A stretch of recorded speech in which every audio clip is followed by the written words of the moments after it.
guys, and welcome to what will be the last video update for the Stockport save.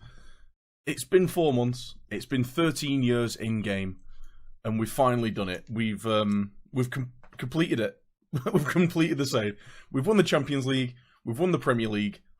We've won the Champions League probably a few years earlier than we should, but we had a really good run to the final. Had a really good performance in the final, and we've won it. And it's almost took me aback because I was expecting to be playing the save for a bit longer. But we've completed it. I've been meaning to do this video for a little while. We actually called off the save on stream a couple of weeks ago, and I've been meaning to do this video for a little while, but I've just not got around to it. Now I've not got a script. I've not got any real plans. We're just going to go over the team, go over the achievements of this year, and just go back through the years, and we can see what we achieved and how we did it. Have a look at some of the players that made the differences in the lower leagues. Have a look at some of the transfers that have allowed us to achieve this as well. So thanks for stopping in, guys. I'm sorry it's taking a little while to get this final video out, but hopefully you'll enjoy it. So as I say, we won the Premier League. Now there was a point we were just second pretty much for the whole season. We got up nice and high, nice and early, and we spent a long time in second place behind a prolific United side. Now this Man United side, all they seem to do is spend massive amounts of money on strikers that score massive amounts of goals. As you can see, Amling's got 22 goals, 21 goals for I mean, these guys are all the regens now. We are in 2029, but their strikers are all score huge amounts of goals. You're looking at 20 goals for Stuart Reese in 17 starts. That's a bonkers ratio. 21 goals for their winger, 22 goals for their other winger. Their backup attacking midfielders getting 10 goals. 31 goals for what I presume is their first choice striker, Almeida. He'll be their first choice striker, yeah. So they score ludicrous amounts of goals, and they were just running away with it. But towards the end of the season, they started to drop a few games. They were drawing way too many games, and obviously they lost to us in the Champions League final. But yeah, it wasn't so much losses that hurt their season, it was the draws. Whereas ourselves, as you can see, end of the season, had a few draws. That 0-0 draw against Man United is, I think, what ended up winning us the league. We had an amazing run of form towards the end of the season, which ended in us lifting the title. We finished 3 points ahead of them. We only lost and only drew 4 games all season. So it was a brilliant performance. We only scored 63 goals, so we're not even top 5 in goals scored. Or top 4 even. Top 4 in goals scored, but we only conceded 23 goals the whole season. We had a rock solid defence, and just some really good performances. Christopher Adlung, best performer in the team last year. I mean, just a solid defensive fullback. Nothing outstanding.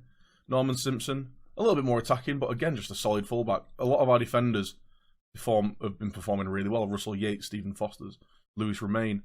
All of our 5 best performers have all been defenders, and it kind of shows. In terms of goals, some people have been chipping in. Fabio Tomarchio scored 21 goals in 46. You know, he's not prolific. He only got 18, 27 in the league. He got a lot of his goals in the Champions League. Dean Hughes, the legend, he scored 9 league goals, and he's now got 135 goals for Stockport County. He is the record holder. He is the top goal scorer ever for Stockport County. And for a guy that has come with us from non-league, we signed him as an 18-year-old free agent when he got released by Arsenal in the National League. Came up through League 2, League 1, Championship, and as you can see, scoring a lot of goals, helping us along the way. Even at Premier League level, he's getting, he got 10 goals that season. Last year, he wasn't so great. He wasn't playing as much. This year, again, he's played more games. At the start of the season, he was our top scorer. 17 goals in 26 starts. It's not a bad ratio. And then Dan Beazle chipping in with goals. He's a very good player. Very good signing for us. Rubin Connor spent a lot of the season recovering from injury. He kept getting little knocks and little tweaks and little twinges here and there, and struggled to get any kind of semblance of form going. I was hoping that he'd be able to push off from last year where he scored 20 league goals, but alas he didn't. But it didn't cost us too much because we ended up winning the Premier League. So, yeah, all things considered, we've done amazingly well. And like I say, Champions League as well. Beating Man United in the Champions League final was ridiculous. I mean, I barely thought that we were going to make it out of the Champions League group. So if we go back to the group stages, all groups. Where's our group? Yeah, we finished top of the group. We had a group of AC Milan, Zenit St. Petersburg, and Atletico Madrid. And I thought we were just doomed to finish last and not even make it into the Europa League. Somehow, 1-3, drew 3. Only scored 8 goals, only conceded 4. But we didn't lose, went through to the next stage. And as you can see, if we go into the tree, we were fairly lucky. A 5-4 aggregate result against Porto. Tough games there. 4-1 on aggregate against Monaco. One of those results, it was a... Where's the result? Let's find it here. Porto, Monaco, yeah. So away, Dean Hughes. King Dean Hughes nicking a goal in the 80th minute to give us a 1-0 win away from home. And we beat him 3-1 at home. Dean Hughes scoring again. He loves big games. He's our hero. Beating Chelsea 4-3 on aggregate in the semi-final. Then obviously a 3-1 final against Manchester United at Wembley. It was a really even game, to be honest. United had a couple more shots. We had a little bit more possession. A lot of yellow cards either side. Took an early lead and went 2-0 up fairly early in the game. 2 at half time. Rubin Connor getting the third goal just to crown us European champions, which essentially is what ended the save. We've had, like I say, we've had a little bit of look at the players from this year, but let's have a look at the performances in years previous. So it goes to the Premier League stages. So yeah, this year performed really well. Last year this was only that was our third year in the Premier League. Got in the top 4, got in the Champions League. We were trying to keep pace with Man United and Arsenal. We were nowhere near them in the end. I think I need to draw attention to the huge points total as well that we needed to win the league.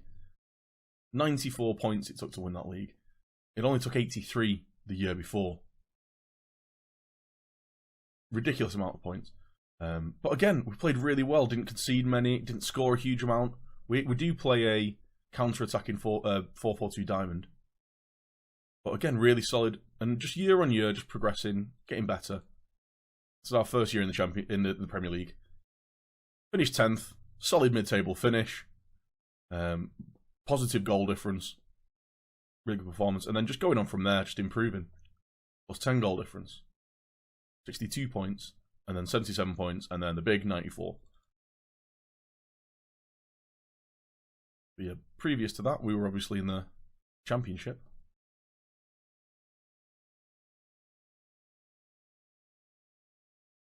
I don't want to play on the league table. There we go. So we got promoted. Promoted as champions there. Again, 89 points. Big points total. Lost quite a lot of games. Our form for this season, I don't think was that incredible. First half of the season started really strongly. In the second half of the season, we were only 4th best second half of the season, but our early season form is what carried us through. As far as win the championship. But that was our 3rd season in the championship. Year before that, got knocked out of the playoffs. We have got a tragic playoff history as a club. So yeah, finished 5th there. 4th there. That was our first year in the championship. Again, lost in playoffs. Year before that, we were in the League One.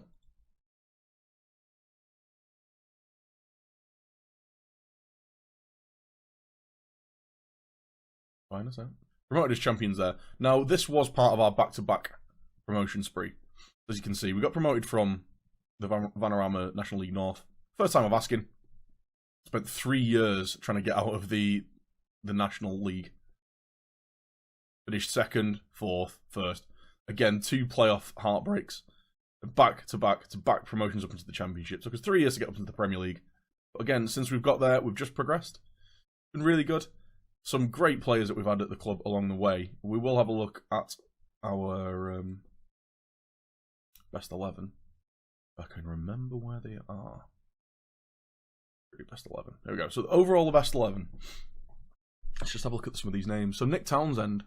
A lot of these players are going to be retired now. Nick Townsend, as memory serves, we had from League 2. I think we might have even got him in the conference.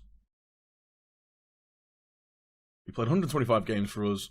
Apparently, he's our highest rated defender. He's obviously our highest rated goalkeeper. He's not our best goalkeeper. We've had much better goalkeepers. But he makes it there. Kane Howell, Aaron Hayden. Is there anyone in here that is still at the club? Dean Hughes. Dean Hughes is the only person there in the first 11 that's been at the club for a long time. Everyone else has kind of spent 2 or 3 years going up through the leagues. We've moved them on when we've improved. Dean Hughes has always been a fixture, and you can see why. His stats, for someone that we picked up in the championship, in non-league, in the national championship, he still, he has the stats to be able to do it. When you just highlight the Ocha stats, he's good for finishing, first touch, anticipation, composure. Concentration's not great. But everything else, he's got decent stats across the board. Valued at 11 million, like I say. He's come from non-league. He is the hero of this save. Who else have we got? Garrett Leno. Good player. He's been with the club for a few years now. 4 years. Came from Freiburg for 6.5 million. Was actually our first international player that we signed. So kind of a groundbreaker there. Rubin Connor. Picked up for 7 million. Again, good goal scorer on his day, but seems to have some injury issues. A really, really good player. I can't believe that he's got no England caps. England have got quite a wealth of talent, I'll be honest, but yeah, really, really good player. Someone that we picked up for 7 million. I was a little bit sick that we didn't get him for $500,000 the year before, but 7 million signing, valued at 37 million now. Phenomenal player. Alan Highland, again, he's been at the club for a while now. Good, kind of solid backup striker. And that's it, really. James Jenkins was the hero of lower league for us. We picked him up on a free in non-league. I think he fired us. He retired as a player at 23. That's a little bit sad. He scored 45 goals in 92 games. He was rapid, and he could play as an advanced playmate, well, a shadow striker, or as a poacher, advanced forward. He did really well for us. 52 goals in 96 games. Really good return on that. Even Rubin Connor, 55 in 118. 38 in 107 for Alan Highland. Dominic Telford as well. 79 goals in 155 games. He was with us when we were in... actually came to us in the National League. League 2, League 1 and Championship, he was with us. And as we moved up through the leagues, it was after our first season in the Championship yet. Millwall came in with a bid for him. And he's been lower than average. It was brilliant for us. He was really streaky and wanted to leave at the end of that season. And to be honest, he's proven it was a good choice. If his form was going to go down that way, it worked out for us. But let's have a look through the year-on-years. So this is 28-29. So this is this year's. Dean Hughes, 17 goals. Rubin Connor. Dan Beazle, he's been a great signing. Daniel Godwin is a fairly recent addition. This is only his second season. Picked up for 17 million from Arsenal. But a really, really good all-round central midfielder. Lewis Romain. I don't know why Lewis Romain is selected there. He's never played a game there in his life. Christoph Adlung, another German... left back. Christoph Wenzel, is the other German defensive midfielder.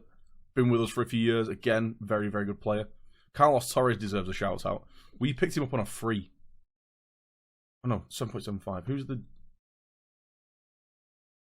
Carlos Torres was good signing. But Alvaro Vasquez is the guy we picked up on a free. Guadalajara. We had a bit of an injury crisis And we didn't really have, I think it was out the transfer window, so I was just quickly looking around for some free players. And this guy popped up, and he's played a solid 7 in his 13 games that he's come in. Very good player, deserves a shout out. But yeah, Carlos Torres is the next level, 5-star potential player. Young Argentinian, he's only going to get better. Russell Yates as well. Again, only 6 appearances for England. He is only 22. He's got a lot of time to get more caps than that. Really good player, 7.31 average rating. And Norman Simpson, as I showed you before, very good player. But we'll just scan through the different teams from each of the years. There's Tomacio. Pat Jones deserves a shout. We've signed him for $5 million from Burnley. In his first year, got 13 goals and 19 assists in the league. 41 games, 14 goals and 22 assists in all competitions. He was outstanding that first year. Since then, his form, after then, his form dropped a hell of a lot, really. But that first year, he was phenomenal for us, and one of the reasons that we ended up getting the Champions League this year. But again, it's all looking pretty similar. Bustamante, he's at Man United now, world-class goalkeeper. He had a 44 million release clause. He was complaining because he wanted to leave. United bid 43. We let him go. He spent 18 months with us. We signed him for 13.5 million from Real Sporting Gijón. Played really well for us. He never really played a full season. He wasn't the starting option in that first season. But quickly made it his own and then played half a season with us. Left for Man United in January last year. But yeah, as you can see, a properly world-class keeper. These are good shouts. Josh Tingay, he's actually the acting captain most of the time. Plays a lot. I think he doesn't play as well as his stats say that he should. It's a little bit disappointing. Stephen Foster, still at the club. Young, Northern Irish left-back. Picked him up for a song, 2.8k. While we're in the Championship. And he's just played more and more and more. Valued at 19 million now. I've noticed a load of left-backs, a lot of regen left-backs in my database anyway. But they just never seem to have any attacking intent or talent. The technicals always seem fairly average or poor, but make up for it in good mentals and physicals. Cameron Smith, a very good all-round player. He joined us on loan in the Championship and was the first player that we signed moving up to the Premier League. Played really well as he goes along, but as he's been going along, his appearances have been getting less and less. Still a very good player, still very usable. I think we've just got better options in centre mid, but he's been here for the long haul. It's his 6th year at the club. He's only 25 as well, so he's still got plenty of years in him. Yeah, very good player. Now, Joe Keller only spent really a full year here, but he did spend a year on loan in the Championship. So he was with us for a year in the Championship from a loan from Man United. Scored 15 goals, got 10 assists in the league. Played very, very well. Was a really good player. We tried to loan him back when we came back up to the Premier League, but we couldn't afford the loan fee. He spent the year at Middlesbrough. After then, United went to move him on. As we've already alluded to, Manchester United have ludicrous amounts of attacking talent. We're willing to let him go for 16 million, which I thought was a bit of a steal. Had a very similar performing season to the one he had before. Got 15 goals, 11 assists in the league, 13 assists and 19 goals in all competition. Did really well. End of the season, West Brom was sniffing around, waving big wages at him. He wanted to leave. We accepted a 60 million offer, and he's basically funded building the Champions League winning side. He is on £240,000 per week. If you bear in mind that our top earner is Rubin Connor at 70,000, there was no way that we were going to offer him anything like that kind of money. And the 60 million plus the 43 that we got for Bustamante 6 months later funded the building of this side, really. Let's go back to the past teams. Any other names popping out here? Alan Highland, Dean Hughes, Gylfi Sigurdsson. Now there's a guy that we're going to go through. Gylfi Sigurdsson. He is now our under-18s assistant manager. We signed him on a free from Swansea. He hadn't played much the year before. We got him in on a free. He was 36 years old. Unfortunately, we can't see his playing attributes. He was amazing for us. He was our acting captain. He took free kicks. He took the corners. He was the attacking midfield playmaker. He was a linchpin of our attacking movement. He was phenomenal for us. Even at 36, he pulled the strings.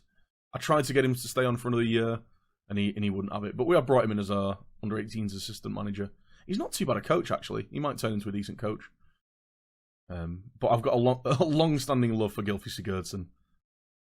And he was brilliant for us that year. Again, Alan Highland. He was the first choice striker that year, along with Dean Hughes. See, neither of them being prolific.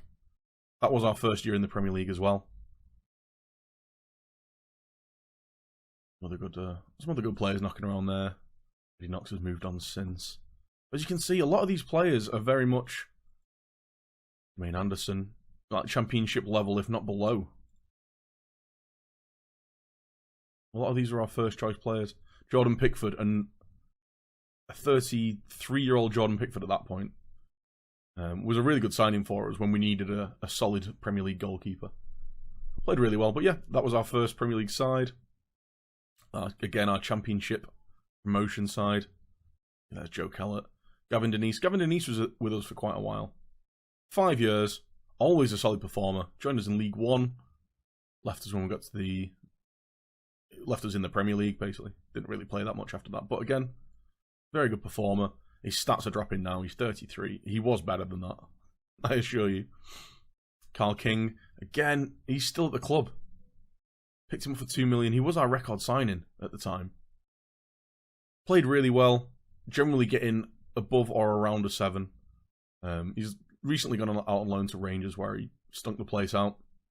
But again, a solid, I'd say, championship level player. Another bit of a hero of mine. Charlie Pogue.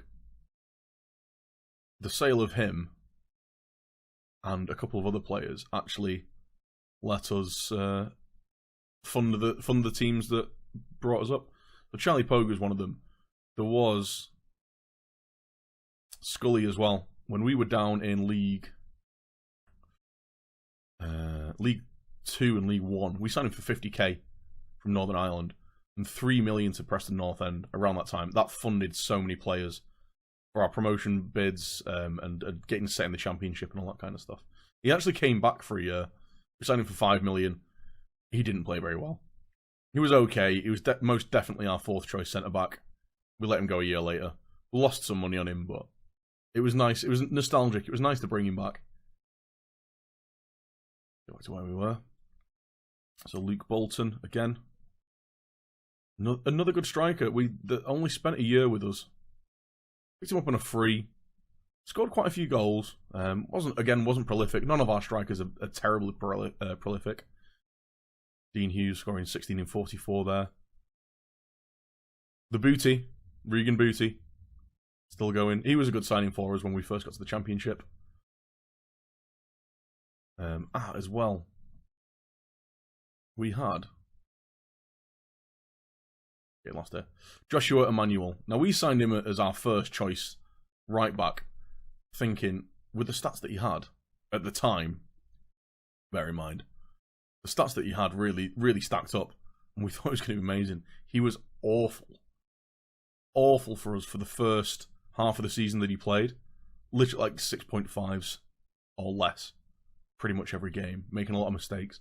As he got further into his career with us, he did play a lot better. But when we got an offer from Dundee, we just let him go straight away. Anyone else? Any other names sticking out? David Henderson. Good young striker, picked up on a free. He's moved on, obviously. Norris, Dean Hughes. I mean, Dean Hughes is just the one that pops up all the time. Dominic Telford, obviously from the overall team of the year. That was a good year. That was Dean Hughes' most prolific season. 32 goals in 46 games in the championship. As you can see, goals didn't exactly come from a lot of other places, apart from those two. Season before, George Lapsley, who's still going. He's starting to get to the known players now. Not a lot of regens. Matthew Shevlin. Again, was a decent striker at that level. 21 goals in 36 appearances. Only spent a couple of years with us. Just couldn't cement a position in the first team. We made a lot of money on him, and again, just kind of helped fund our move up the leagues. And as we go further back, it's more of the same. Jamie Thomas was a good player for us. Billy Mackay actually had one or two really good seasons for us. I think it was just one season he spent with us. But yeah, scored 24 goals, got 7.22 average. Couldn't replicate it. Moved him on. I think he was on quite big wages as well. Lewis McGugan, he was our star signing down in the lower leagues. He was on huge wages. He almost bankrupted us, to be honest, at that point. And here you can see where the change was made. First two seasons, in terms of tactics anyway, first two seasons we were playing a 4-4-2 and attacking 4-4-2, right, 4-5-1, 4-3-3. And they just weren't working. We finally found, in 2019-2020, the 4-4-2 diamond that has worked for us since. And all the way through the levels, slightly changing, going from attacking to the standard to counter and play more possession football or play more direct. It has worked around, but it's worked for us for a good 10 years. A decade of tactic. There will be a link to the tactic on the Steam Workshop below the video. I think what else we can have a look at. With history, landmarks, records. I mean, just on the overview, you can see we've now won the Champions League, won the Premier League, won 2 FA Cups, won the Sky Bet Championship, 2 EFL Cups. These have all been in the years that we're in the Premier League. Only in the last 4 years, 4 or 5 years. Won the Sky Bet League 1. The one that eluded us was the Sky Bet League 2 title. We got promoted in second place. So that is a previous win. But yeah, that's the one that eluded us this year. Obviously won the other leagues, and we didn't win the Vanarama whatever Checker Trade trophy. Don't really care about that. But 2 Community Shields, 2 EFL Cups, 2 FA Cups, 1 Premier League, 1 Champions League, League 1 trophy, the League North and National League trophies. It's been an eventful 13 years, and it's been a great one. We'll have a quick look at my stats. Not world class by any stretch. Mostly 12s. Full level of discipline. I kind of feel like I've been shafted there. I'm sure I've got better discipline than that. As you can see, we're attacking coach. Done very well. Go to my history. 1 club. 4,720 days. I've earned 4.3 million over the years. We've spent plus 95 million. Adam Lee is our record signing, who is a fantastic goalkeeper. Only 2 appearances for England. Fantastic goalkeeper. Was the replacement for Bustamante. He's got a very questionable haircut there. He's got bangs and bicked side of the head. Maybe his head's just too fat for the haircut. And highest fee received, as I say, was Joe Keller. But it's it's been an emotional journey, and there's the team that ended it. I'm trying to think whether there's anything else we should be going over. We've gone through this season. We've gone through the cup wins, Champions League winner, EFL Cup winner, Community Shield winner. It's been, like I say, one of the most eventful, fun, frustrating, exciting, and rewarding Football Manager saves, and not even Football Manager saves, gaming experiences I've ever had. And thankfully, I managed to share pretty much every minute of it with the stream. So, if you're watching this from the stream, thank you so much for hanging out.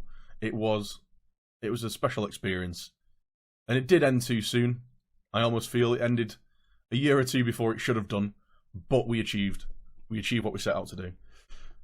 So yeah, in summary, that's it. That's our save. I might do a second video to this if there's any particular questions or any of the players you want a bit more in depth knowledge on or history on, or anything like that. We are 13 years in the future, like I say, so we can seriously look at what's happened in world football if needs be. Yeah, as it stands, that'll be it. Yeah, thank you very much for when checking the video out. Thank you for being a part of the stream if you were a part of the stream. If not, make sure you check out the stream. We're doing some different saves, some different ideas going forward.